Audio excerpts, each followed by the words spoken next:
Ya, baik, Anda masih bersama kami di Public Corner dengan tema pendidikan keadilan sosial bagi publik.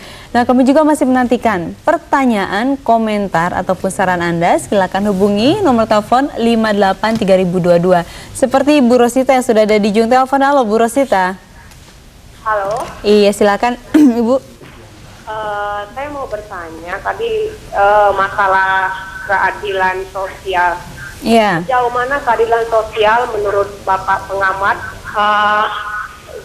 Sejauh mana keadilan sosial itu yang sudah diimplikasikan atau diaplikasikan di dalam negara kita ini?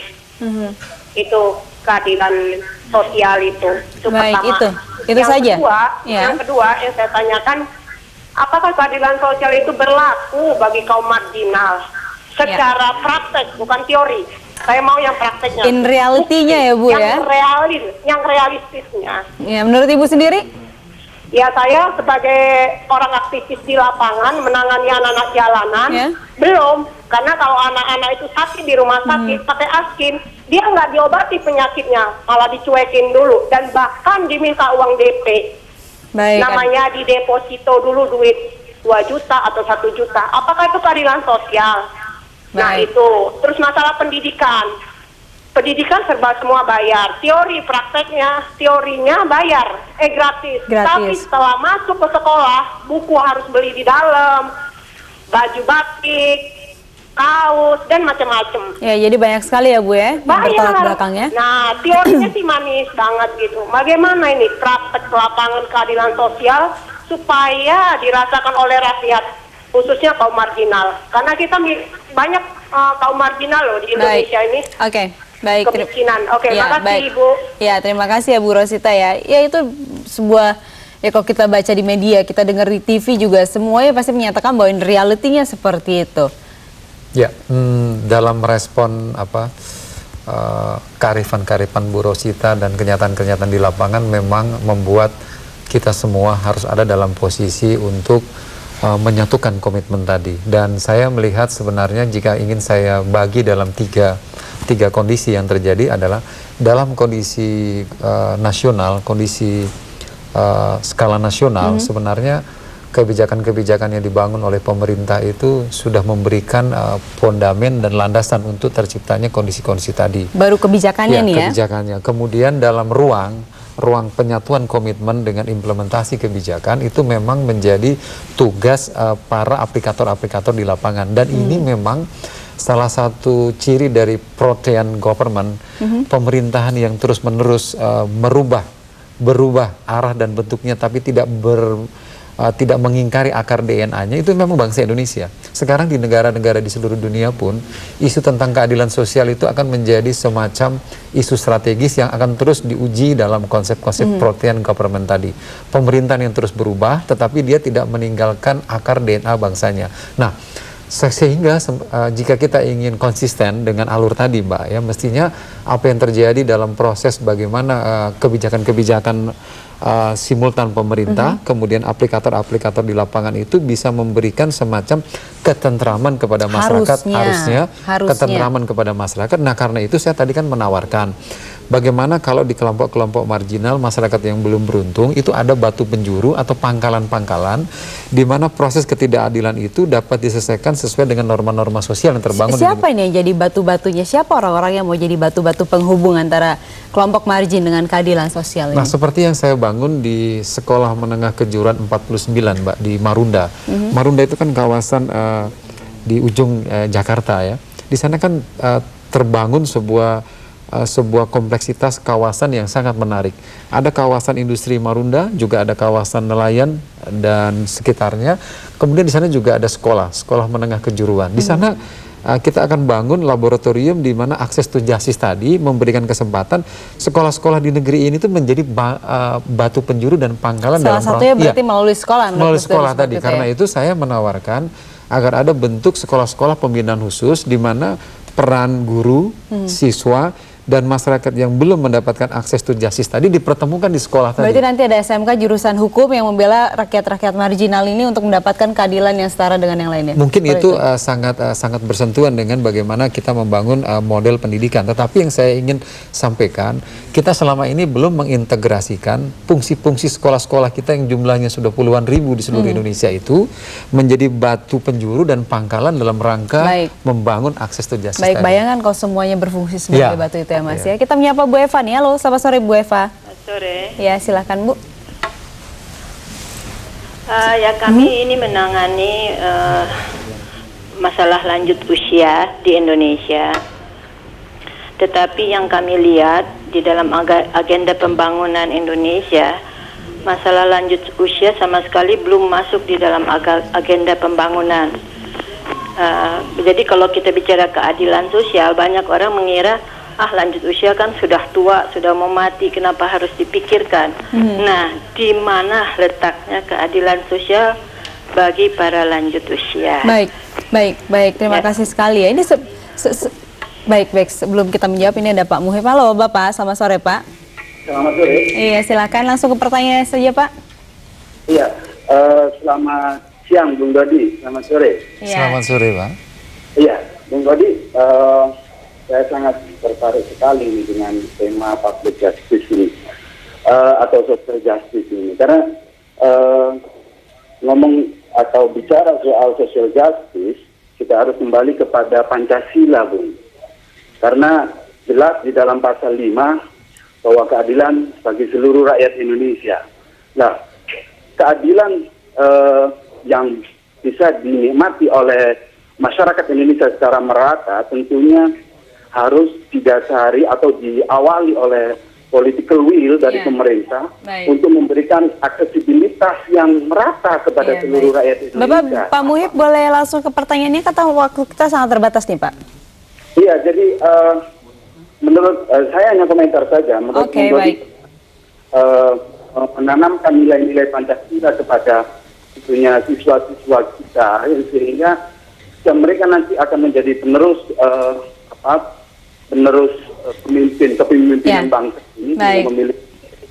Baik, terima kasih. Memang keadilan sosial ini banyak banget ya, tidak hanya untuk hukum atau apa, tapi juga pada lansia. Tapi saya tahu bahwa dari Depsos sendiri udah ada seperti vocational, pelatihan vocational buat para lansia seperti itu. Tapi mungkin belum mencakup wilayah begitu luas, sehingga keadilan lagi-lagi tidak terasa untuk para lanjut usia ini ya Mas. Ya, seperti yang tadi sudah saya sampaikan, dalam rangka meruntut sebuah kebijakan-kebijakan, pemerintah sudah sangat komprehensif kebijakannya.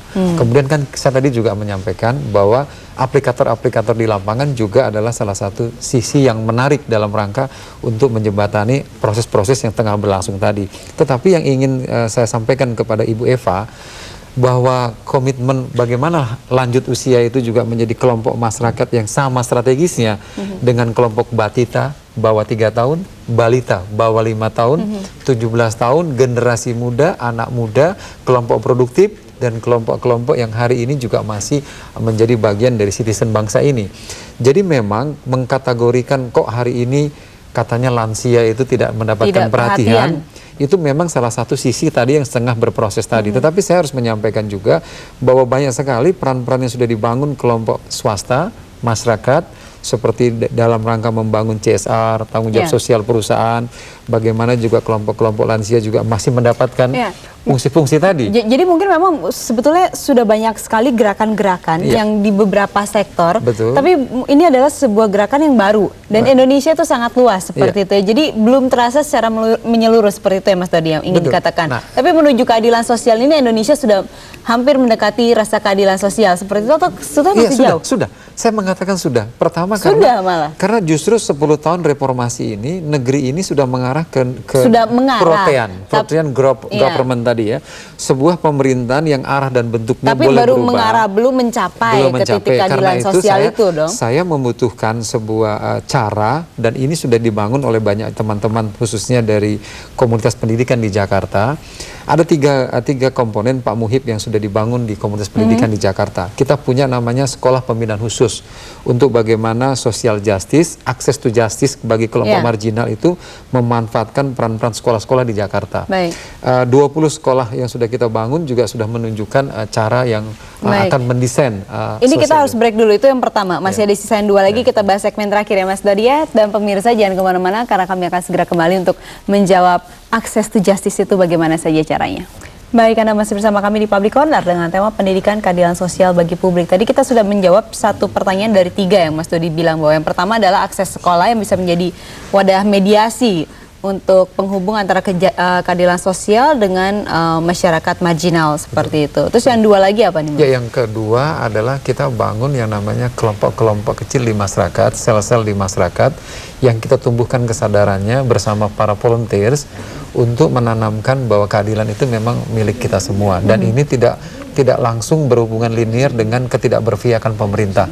Kita juga perlu mencerdaskan publik bahwa yang salah satu tugas pertama dan utama pemerintah di seluruh dunia adalah mewujudkan keadilan untuk semua. Jadi kita harus memberikan juga proses tadi, proses pencerahan tadi. Tidak adil juga untuk menyerahkan seluruhnya kepada pemerintah. Karena memang itu menjadi tugas konstitusi seluruh bangunan yang namanya bangunan kepemerintahan. Terus yang ketiga, kita juga harus banyak membangun yang namanya peran-peran aktif di lapangan. Yang selama ini salah satu sisi yang belum terkoordinasi dengan baik adalah bagaimana peran-peran advokasi tadi Mbak yang terbangun di masyarakat itu masih bekerja secara sektoral. Sehingga ketika kita akan menanamkan nilai-nilai kepancasilaan, nilai-nilai Bhinneka Tunggalan, NKRI dan Merah Putih untuk menutup seluruh lubang-lubang ketidakadilan tadi, kita memang kekurangan yang namanya enzim-enzim persatuan tadi. Jadi semisal cerita menarik, ada satu peran-peran bersejarah LBH ketika membela Marsina. Tetapi ketika lewat 20 tahun, cerita bagaimana mengadvokasi Marsina itu menjadi hilang di negeri ini. Karena kita tidak memiliki sebuah dokumentasi yang sangat menasional untuk mengingatkan bahwa proses-proses seperti itu jangan terulang kembali di negeri ini.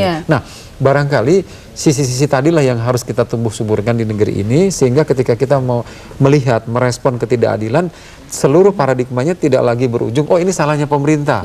Tetapi itu memang merupakan sebuah proses ketika cita negara kita akan terus menyelaraskan prinsip-prinsip. Tapi juga harus ada willing dari masyarakat juga untuk menyadari bahwa Indonesia selama 10 tahun terakhir ini mengalami progres yang luar biasa. Cepatnya untuk menuju sebuah perbaikan yang lebih baik. Walaupun mungkin masih jauh dari baik, tapi progres kita bahkan negara dan seluruh dunia pun mengagumi kita dengan 10 tahun ini kita bergerak begitu cepatnya. Kalau kita lihat salah satu komparatifnya dari buku Silicon Valley itu, Indonesia itu menjadi frontier government yang benar-benar luar biasa, bukan hanya karena nomor 3 negara demokrasi terbesar, tetapi proses pemenuhan hak dasar citizen anak bangsanya begitu komprehensif dibangun, baik dengan konstruksi-konstruksi yuridis, tetapi yang lebih strategis sekarang saya melihat komunitas pendidikan khususnya di Jakarta ini banyak memberikan pembelajaran yang sangat strategis untuk melihat fungsi-fungsi pendidikan tadi itu tidak bekerja sekedar memenuhi kurikulum formal informal,